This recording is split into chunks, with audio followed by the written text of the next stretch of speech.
And we're John and Sandra Posey, Yes.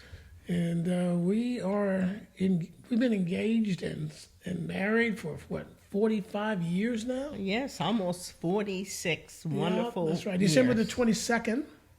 And it's consecutively. We've been married 45 years consecutively. Yeah, not separated. Not separated, divorced, back remarried. together. Yeah. 45 consecutive. Yeah, it's been rich. It's wonderful, God-filled, beautiful years. And I'm not bragging and I'm not being fake. Well, yeah, it's all Jesus, right? But It's really, Jesus, at the though. point is one of the things we talk about is your marriage is either a house Mm-hmm. or a car. It is at its best when you buy it like a house, like a car. I'll say this way.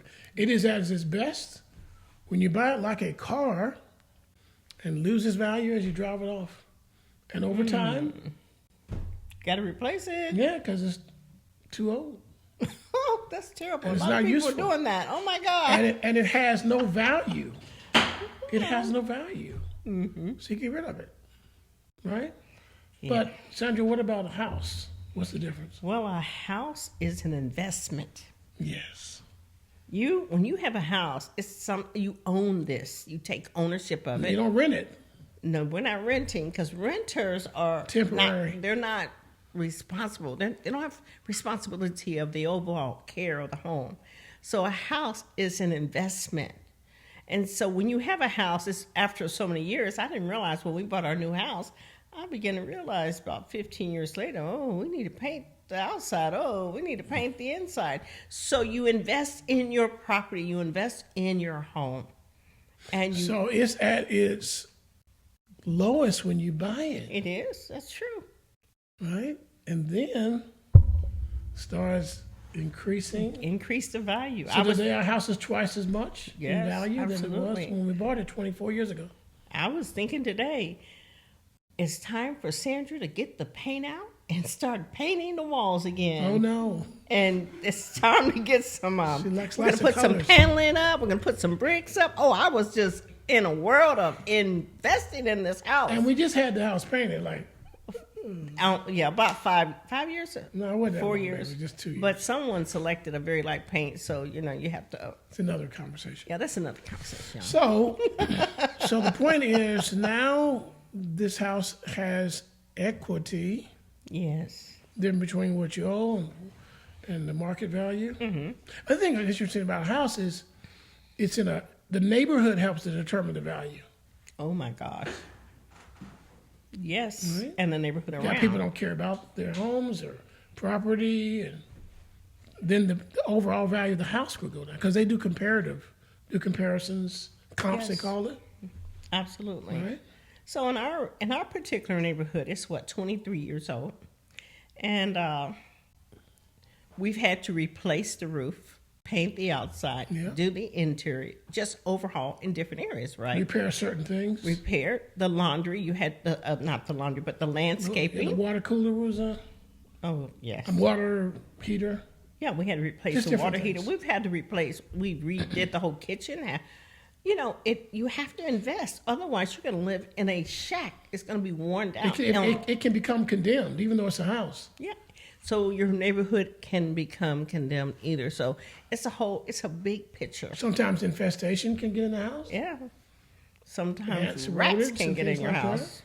that. If you don't take care of it, If you don't, if you don't attend to it, Yeah. things can just get in, because they got in through some means, and you ignore it and hope it'll go away. You bury your head in the sand and Or you're negligent. negligent, and then you can have a situation where you got rodents just working their way upstairs, Yeah. or roaches or whatever, right? So you Pests. have to invest. Right now we have spiders that are like not in the house, but outside, right out on the porch and back porch. Bunch of They spiders. came in from. They said that they're from Carolina. They're big yellow and black And spiders. they're building multiple. Oh, my God. I mean, it's a spider community. Yes. So we have to take care of that. Mm-hmm. So these are all examples of what can happen in a marriage. If your marriage is a house, you're at your lowest when you buy it. Meaning, you're at today. I would say this way: You were good enough to marry 45 years ago. Amazing. Thank you. Okay. But today, you're off the charts. So valuable. You're valuable. There's you're valued. such an increase as a in person, value. a human being, as a wife, Because as a friend. you have invested in yourself. But you've invested in And yourself. I have invested in myself. Yes. And then become we've more invested valuable. into each other and in the work in our relationship, right? Yeah. And there's been things that try to get in. Yes.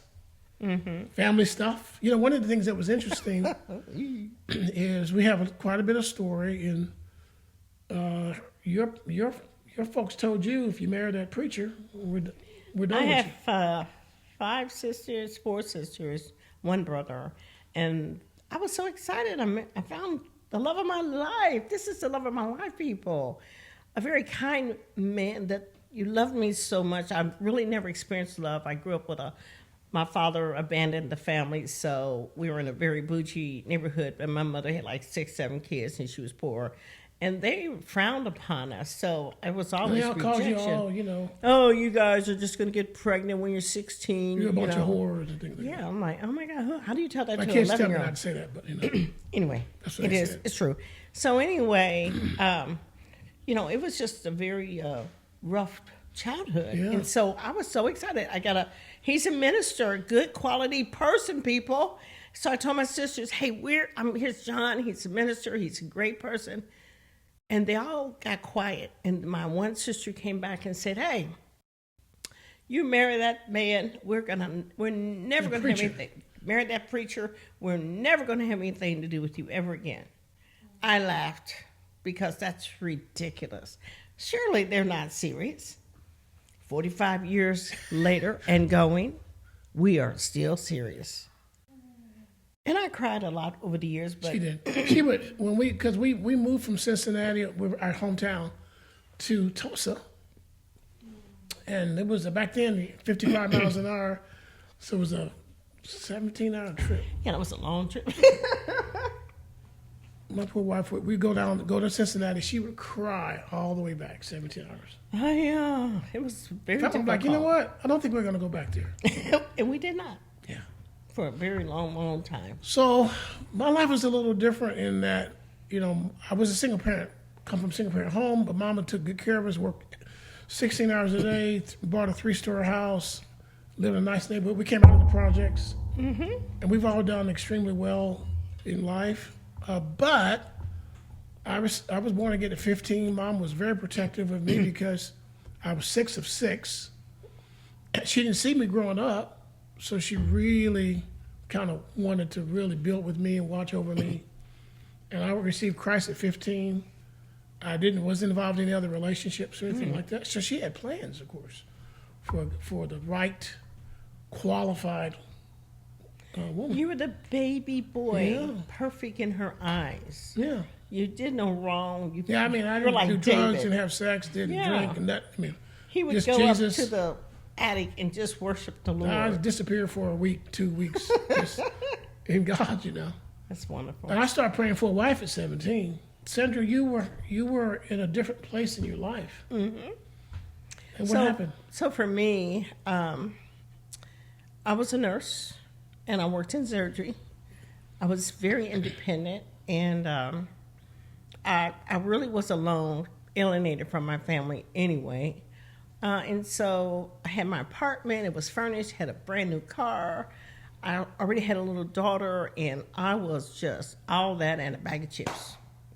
I was pretty, I was shapely, and the guys really liked me. So I would date whoever I wanted to, you know, that whole thing. I'm like, I'm it. So anyways, I was godless, John. And I didn't know being godless, what that really, really meant. I didn't want God in my life because I was dirty. I knew I was dirty. I can't go to a holy God and I'm dirty. So I says, no, I got to get myself together. Anybody ever heard of that? I'm going to get myself together. Yeah. I'm going to clean up my act. So I was dirty. So I said, no, I don't play with God. I don't play with the church. Because I had gone to church at 17, gave my life to Christ. And all the church people were just a bunch of heathens and drunkards. And I'm like, oh, my God. So anyway, I says, okay, I don't want to do that. So anyway, I'm doing life, and life turned around and did me.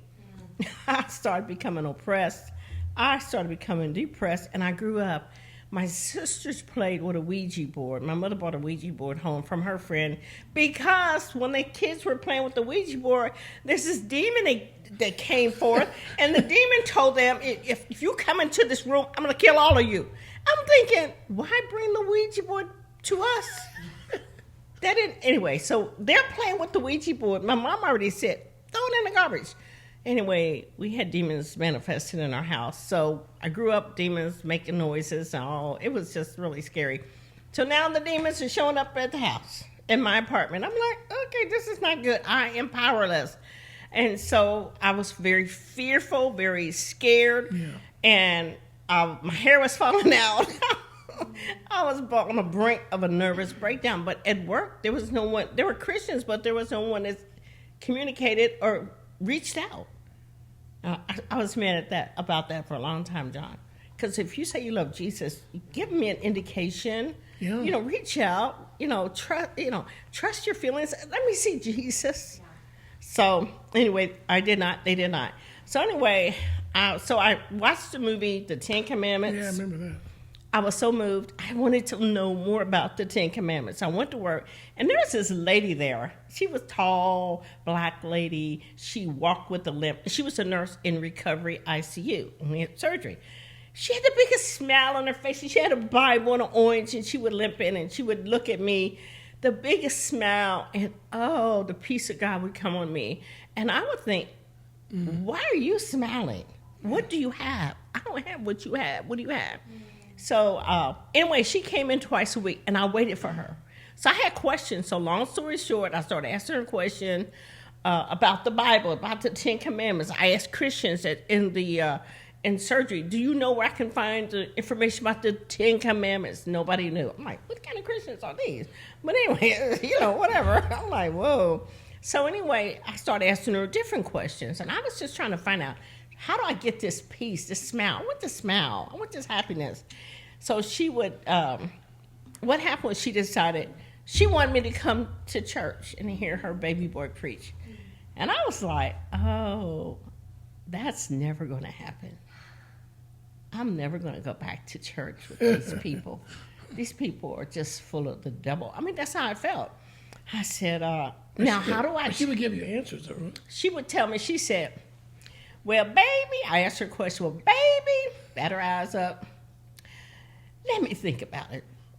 And I'm like, why can't you answer the question? So anyway, I said, I'm thinking, okay, let me think about it. I'm like, okay. So when she come back, she would have the answer. And every time I asked her a question, she would do the same thing. Well, baby, let me think about it. I'm like, why can't she answer the question? People, somebody. So anyway, then she asked me, I want you to come to church and hear my baby boy preach. So I was thinking, no. So then I said, how do I say no and not hurt her feelings and not, because I'm going to ask her more questions. How do I not lose this relationship? Because you needed her to. I needed her to have some questions. peace for each day that you came and get your question. I needed some solutions, and we were kind of making some headway. You told me about that. So I'm like, how do I tell her no that she may not talk to me anymore? So I told the Lord. Now I wasn't born again, so I have every right to say this to God that I did not really walk with. So I told God, I said, God, she wants me to come to church. I already told you I wouldn't come to church. I said, I'm not going to church. So I tell you what, I'm going to come one time, God. You got one time. And that's it, God. I mean, I felt like I was in authority. That's how much I knew. And I said, you got one opportunity. And I'm going to go to church, and that is it. And I'm not going to tell her that. So anyway, she invited me to church. And I went to church. It was a great service. And I survived it. And I left. Okay, because sometimes church people actually come over and attack you, even if you come to visit. So anyway, I left, and she wasn't there. I looked for her, so I went to her, and I said, hey, I went to church. She said, I wasn't there, and my baby boy didn't preach. You got to come and hear my baby boy preach. I'm like, oh, no, I got to go back to church? And so anyway, I said, okay, I'll go back to church. So I said, I promise you, God, this is it. I can't come back to your church. I said, I don't know what we're going to do, but I'm not coming back to church. So I went to hear her baby boy preach. First of all, the scripture he read described my entire life. I was so embarrassed. We were in a pool and I started sliding down. I didn't know if anybody knew about how did he find this information? I was so embarrassed. I'm like, oh my God, he preached my whole life. And I was like, I started crying. And then he sat down after he preached. I'm like, well, aren't they supposed to ask you to receive Jesus? And I didn't even know it. I'm like, what's going on? And I said, God, he sat down, make him get up. And the pastor got up and told him to go and do an altar call. So then he does an altar call. Now I'm frozen. I can't move. I said, I can't move, Jesus. Help me get up. Next thing I know, I was walking down crying all by myself. And I gave my life to Christ. Yeah. And this lady with his beautiful smile was her baby boy is John Posey. Yes. Yeah, it was awesome. God had a plan. So Mom would come and ask me the questions. And I give their answers. She talked about this young lady called Sandy. They called her Sandy. Yeah, it was Sandra. That was a dirty girl. Yeah. And really, Mom liked her. Her mind, her thought was she'd be, because I've got brothers. Mm-hmm. This would be a great match for one of my sons. Especially my older brother. Yeah. Who was my martial arts instructor. I'm martial arts background. And he was my sensei. We were the same age. Same age. I think he's a few months older than you. Yeah, he's a little older. So that was the plan. Her plan. But as Sandra's coming down the aisle, the Holy Spirit spoke to me. It's like almost, it wasn't audible, but it was like I could hear it in my right ear. Talking to you. And he said, take a good look at her. I didn't even know who she was. Mom, we didn't meet each other. I didn't know who she was from anybody. But he said, take a good look at her because she's going to be profitable to your ministry. Now, I didn't know what that meant. And I looked at her and she came down and it was just her person. It wasn't anything, I mean, I recognized she was pretty, but it wasn't anything outside of that. But when she came up and those big, beautiful eyes she has and just tears in her eyes, I saw the person. I saw who she really was. Made me cry, sorry. Yeah. I looked into her soul and I saw who she really was. And I really thank God for that because I really needed God. And I knew that it wasn't anything about the relationship. I just knew that she was a pure person. That's important because when I started preaching when I was 15, I was almost expelled from high school for preaching. True story. And my buddy, he and I, we were preaching buddies, and we vowed that we would live clean before the Lord.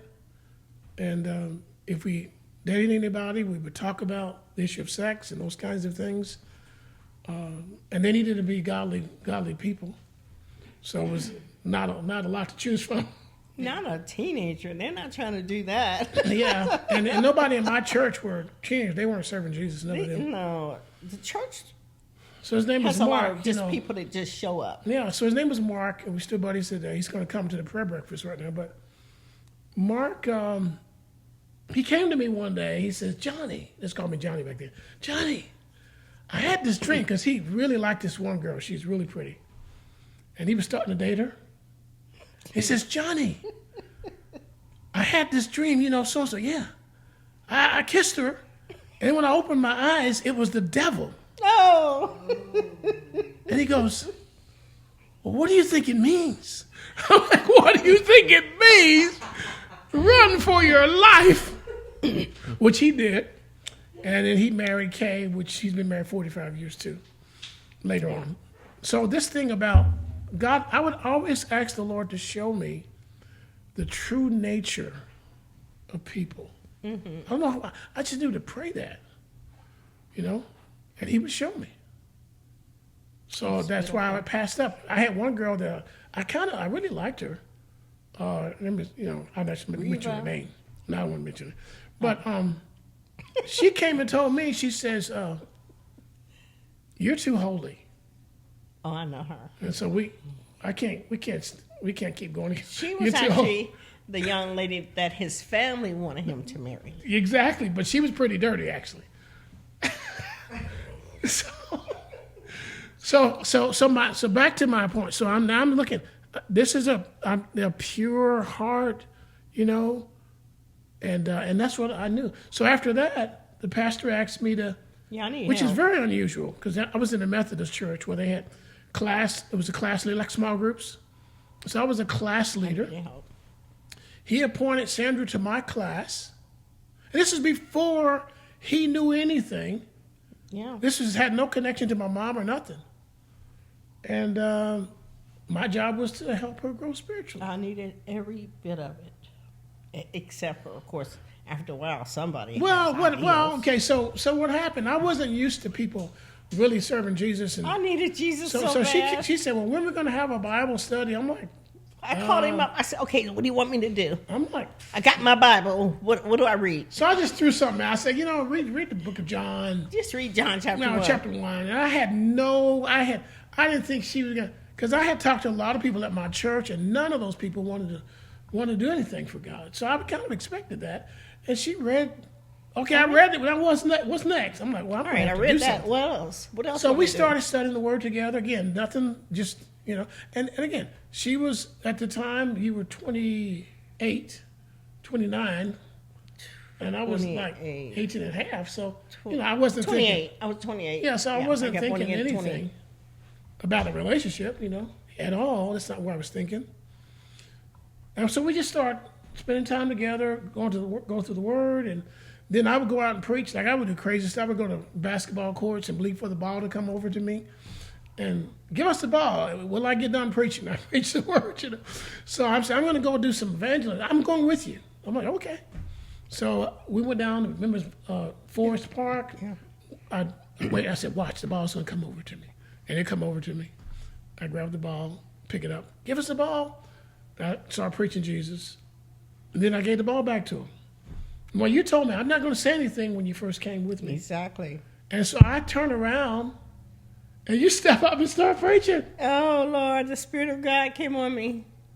It had me out there preaching. I didn't know what I was doing. And God started giving me little, indicators, about this might be something going on here.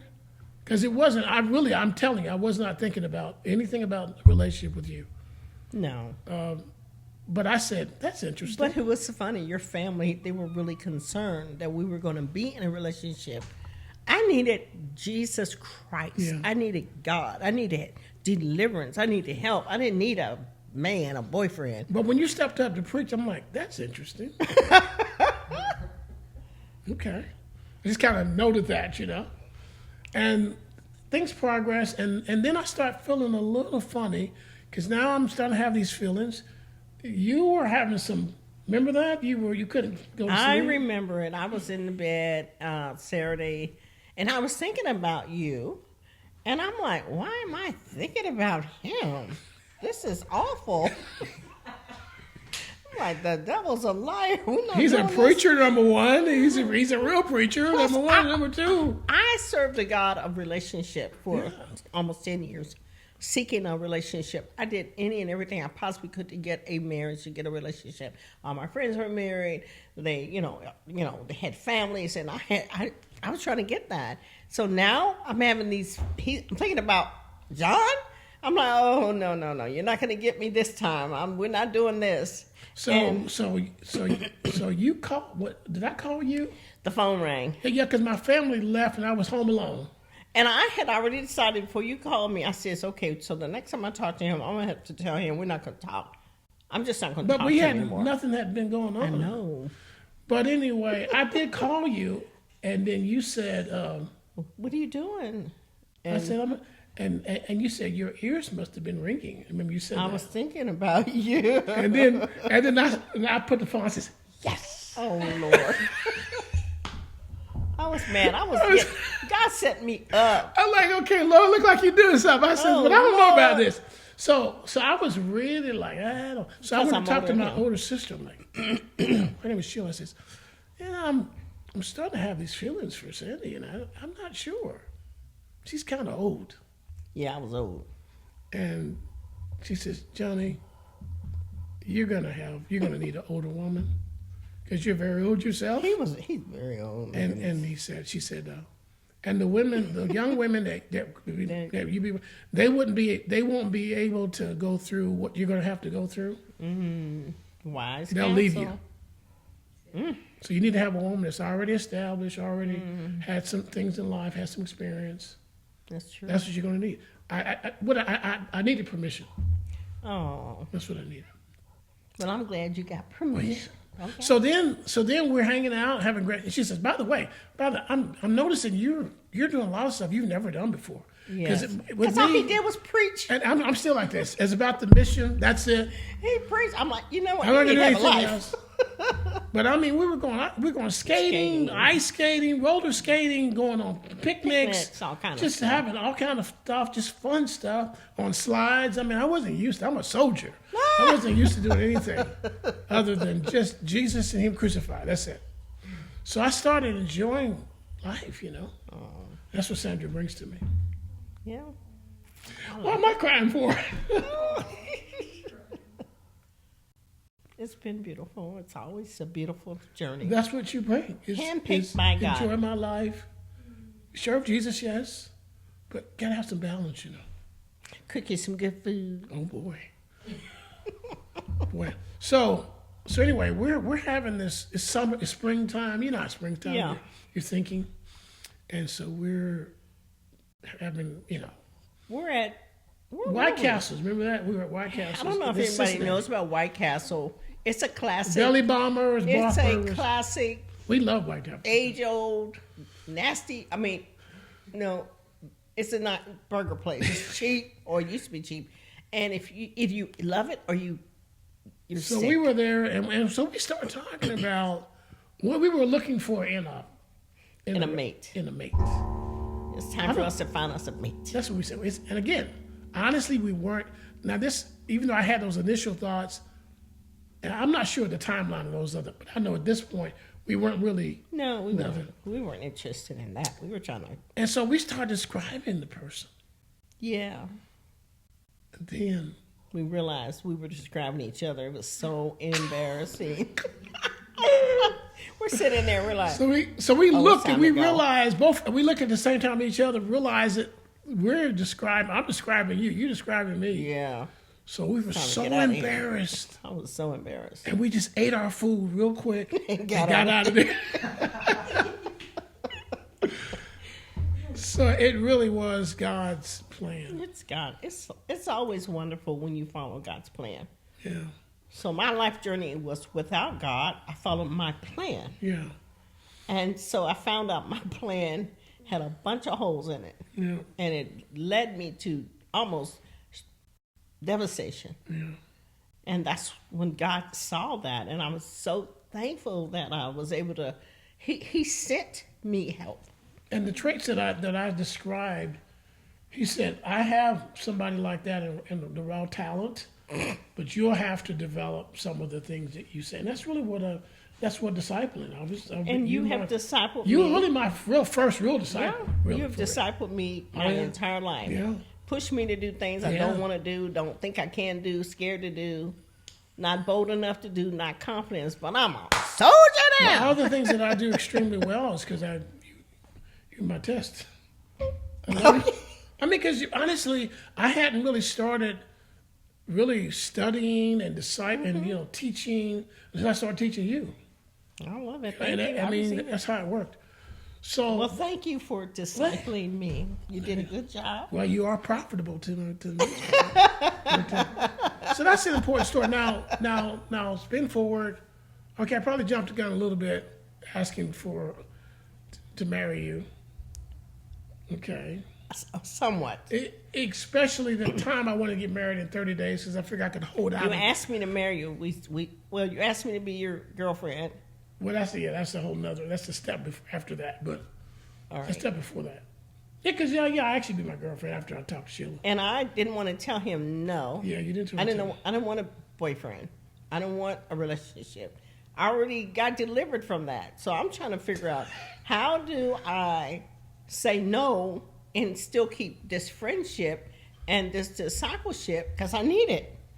I think I was a little selfish, right? So I told him, well, let's just see. And That's I said, not yes. what I said, heard, no, though. that's pretty good. I said, let's just see. So it wasn't yes, it wasn't no. And I'm like, okay, I'm safe. So I call you next day. How's my girlfriend doing? I was like, I looked at the phone. I said, I did not say I was his girlfriend. How did you go there? So, And it was a great boost for me because you got to remember, I'm just, a little over 18. She's like she is. She's rocking. I mean, just beautiful, older woman, and she's my girl. It did a lot for me. Lord Jesus. That's a big thing with guys, Well, I don't know where. I never said I was your girlfriend. That's what I heard. I just said, So let's see.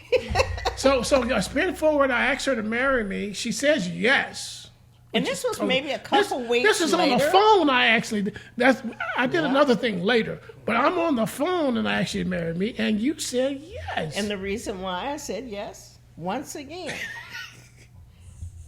this is the best person that has ever entered my life. So helpful, and I so appreciate it. And you were so kind, and I didn't want. If I said no, I knew it would devastate you, It probably would have. and I didn't want to devastate you. So once again, I said yes.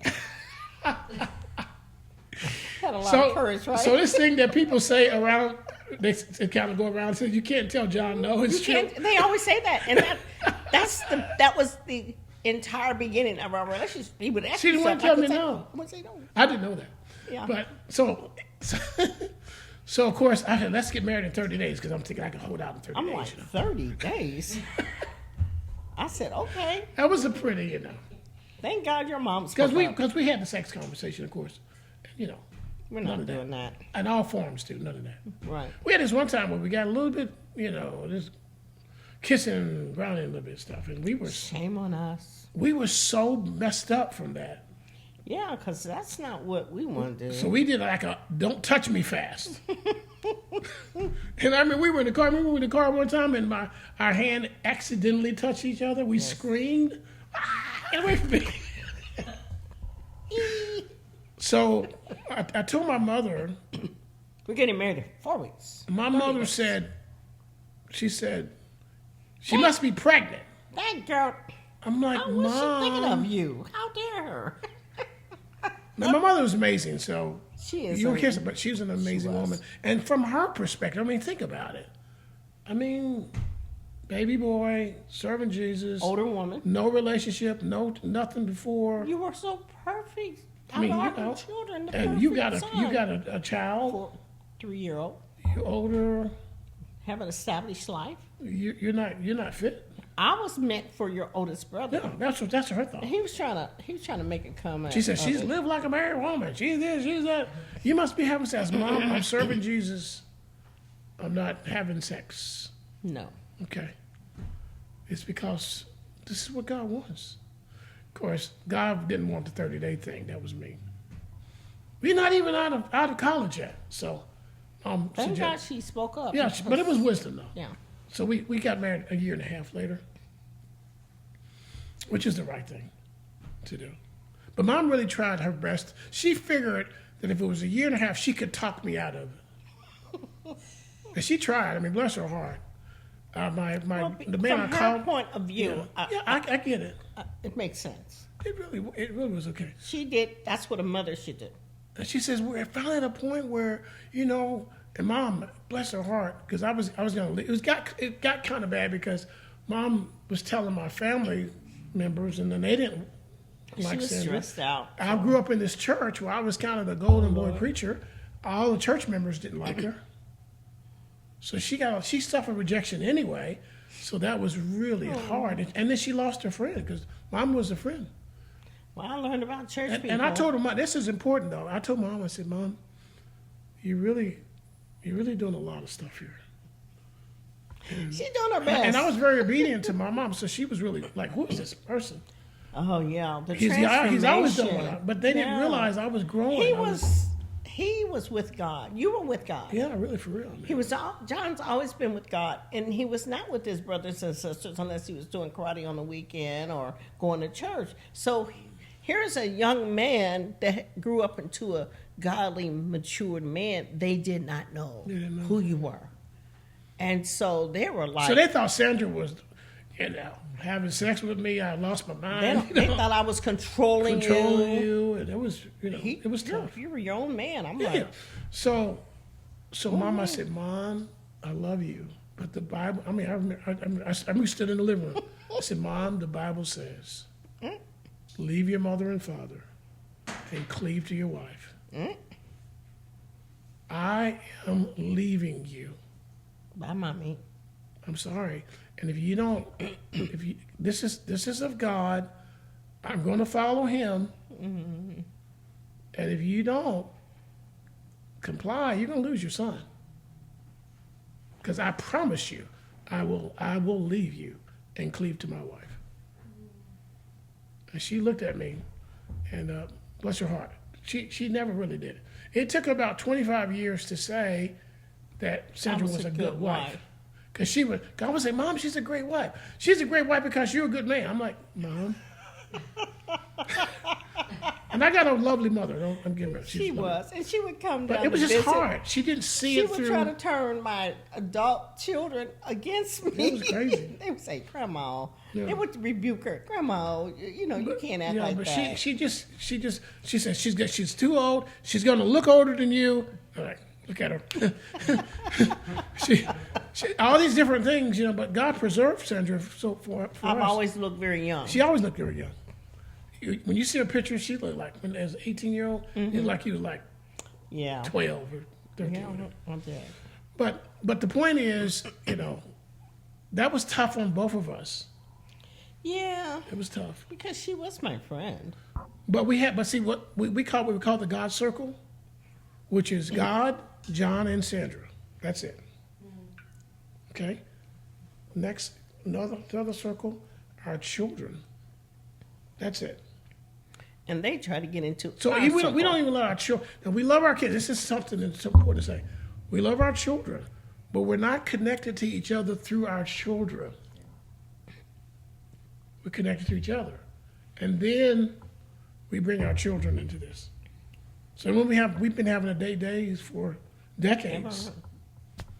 And our children would get upset. They had their day on Saturday, too. My granddaughter said, "You're too old to date." I said, "No, my we're not." goodness. I was so mad at her. Oh, my gosh. She was having she wasn't even 10. She was at a movie theater. They had birthday parties. And so I said, Zoe, we can't pick you up. We're on a date. A date? You and Grandpa are too old to be on a date. I was it's so Friday. mad at her. Yeah, we take the whole day. Now, we didn't start that way, but we take the entire day and we spend the whole day together. We've been doing that for decades. So sacred, our time is sacred to each other. It's the God circle, John and Sandra. We don't bring anybody in that circle. Can't come in. We don't talk about, I don't talk to my best friend, or if I have one, or relatives about what's going on with Sandra and I. It's the God circle. Mm-hmm. Talk to God. Intimacy, then the children, right? Mm-hmm. And then my mother family. Mm-hmm. So they're way out here. This woman is the most important person in my entire life. Human being, God, Sandra. Mm-hmm. Period. Then my children. And nobody. Children will try to move into that interferes circle. with that. Mm-hmm. Zero. That's but that's our story. That's right. Don't you forget it. We've been building together for now 45 years. We've stayed true to values. We have certain values that we core values go to. We have our actual written marriage plan that we have been working from for 30 years, 35 years now. A written plan that we actually look at it. We take our anniversary week and we take 2 weeks to 3 weeks off around our anniversary. We've been doing that for decades. And we look at our written marriage plan for the year, and we look at how we can do better, make improvements. Then we start prayerfully thinking about next year, and what does God want to say? What does God want to do in John and Sandra next year? For the next year. And the journey has not been flawless. No, It's every decade, every 5 years, every 10 years, you're going to always have hurdles to jump over. You know, we had strife the first 6 months. A lot of strife. Yeah. First 6 months. Yep. Right. Because here's the thing about it: when you go to high school, you go to elementary school, you go to college, then you're a young adult, and you're either engaged or getting ready to get married. Nowhere in any of those stages is anybody teaching you how to resolve conflict, how to communicate, how to talk to each other, how to love each other, how to persevere, how to support. It just drives me nuts. They should have courses on that. You know, the word says, and so I didn't know how to handle that. Drives me nuts. Because we're both very strong people. Strong personality. Yeah. Because when I grew up, it was just us, the Conley sisters, and my mom. And she told me when I got, because her best friend stole her husband and went away to Detroit. So anyway, she told all of us, don't you ever let a blankety blank man mess you around. So she put that in her head. She had some words in there. And so when we got married, that's in the back of my head. And in my case, Mom got married again. He had 9 children. So that I was 15 to 15. Oh. But I had 7 sisters. So I said, I'm not going to never let no woman run me. That's right. So I walked into the relationship like that. Yeah, we had this in the back of our head. Yeah, we didn't say it. Right. So we were at each other, you know. I mean, it wasn't like. But didn't I take a frying pan? You did. I did take a frying pan because there's a story with the Conley sisters. We didn't take care of ourselves, and boyfriends would be crazy, and so we had to defend ourselves. So anyway, I was joking, but I was sending a message, and I had a big black iron skillet, cast iron skillet, and I pulled it out, and I rubbed it. I said, John, you see this skillet? I was holding it, and I was doing this. I said, you mess with me the wrong way. You're going to feel this on the back of your head. Yeah, I remember. I'm like, oh my God. I don't think I would do it, but if my life depended on it, yes, I would. So anyway, we didn't have to do that. And especially to and from church, because, you know, our personalities and behaviors are completely different.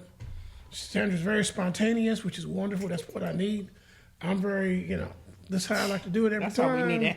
Same time. I'm very time conscious. Sandra is like, hey. Hello. You know.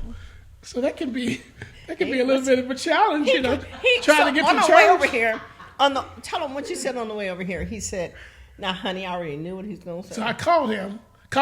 First I told her several times. You first came downstairs today before you left. I said, honey. He literally walks over to me. I said, so we want to make sure we respect Hunter's time. Yes. And I said, go back upstairs. Exactly. I don't want to hear this. So I typically do a thing with Sandra where we still end up. He has to warm me up as far as time. Yeah. And then he was coming back, and he says, honey, do you know what time it is? I said, yes, sweetheart. I'm having issues with my stomach. Oh, man. That means another 30 minutes, maybe an hour. Maybe you may have to go to bed. You may have to go to the store and get this, that, and other. I'm like, he said, oh, man. So, I mean, it's ongoing after 45 years. But this particular time I was late. We would argue on the way to church because we were late. Wait a minute. When we lived in Cincinnati. Yeah. And then we would have church, hit the pause button on the arguing. We go. First we would repent in the car. Yeah, repent in the car. Cause we and then we go and serve Jesus, you know, pray.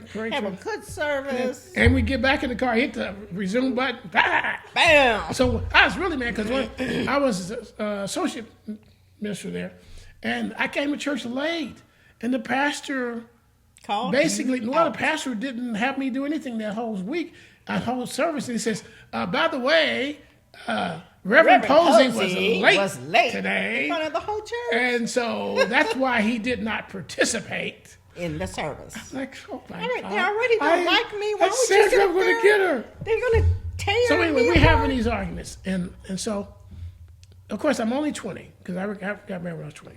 So I'm not too smart.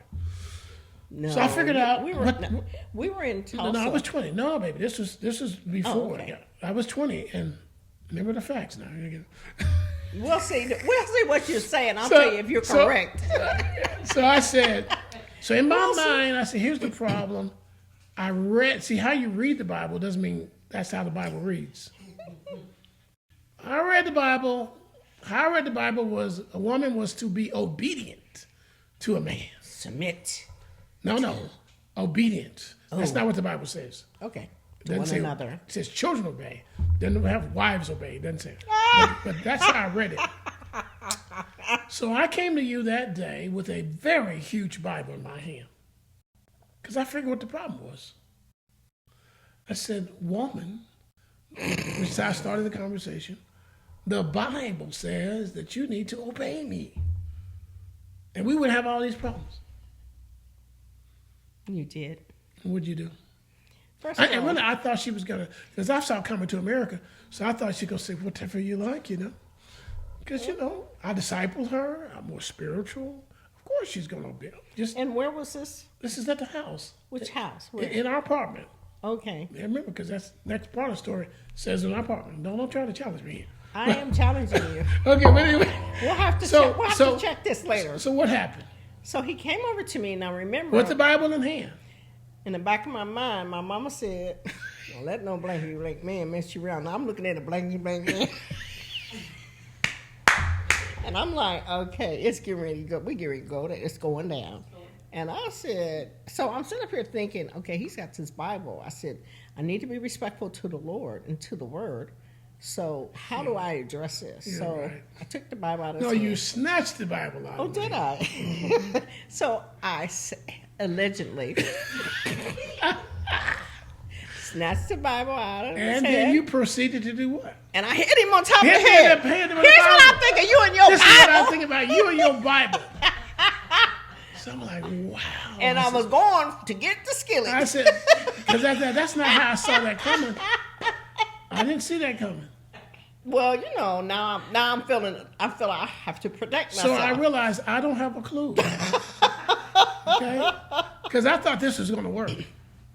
It should have. So we're going to close up. So here's what happened. Not long after that, I was looking at that book this morning. Oh, really? Yeah. Are you serious? So I saw this book at Kroger's on the rotating book thing. It said, your marriage needs 3 love affairs. This was back in the 80s.